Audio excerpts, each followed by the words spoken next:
السلام علیکم ورحمۃ اللہ وبرکاتہ۔ دوستو، آج کی ویڈیو میں ہم آپ کو بتائیں گے حضرت مولانا محمد یحییٰ صاحب کاندھلوی رحمۃ اللہ علیہ کے حالات۔ محرم الحرام 1287 ہجری مطابق 23 مارچ 1871 عیسوی جمعرات کے روز آپ پیدا ہوئے۔ آپ کا نام محمد یحییٰ، والد کا نام مولانا محمد اسماعیل صاحب ہے۔ 7 سال کی عمر میں قرآن پاک حفظ کر لیا تھا۔ والد صاحب کے حکم کے مطابق روزانہ ظہر تک 1 مرتبہ پورا قرآن ختم کر لیا کرتے تھے۔ 1311 ہجری میں حضرت مولانا رشید احمد گنگوئی رحمۃ اللہ علیہ کی خدمت میں حدیث پڑھنے گئی اور فراغت کے بعد حضرت مولانا کی خدمت کے لیے گنگوا میں قیام کر لیا۔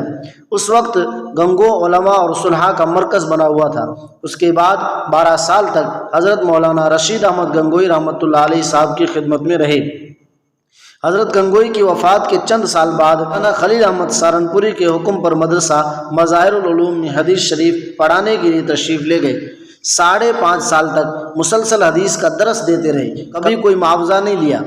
معاش کے لیے کتب خانہ قائم کر رکھا تھا، جو آج بھی کتب خانہ یحییٰ کے نام سے موجود ہے۔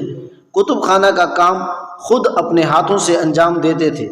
10 ذی القعدہ 1334 ہجری میں آپ کی وفات ہوئی اور سہارنپور ہی میں قبرستان حاجی صاحب میں دفن کیے گئے۔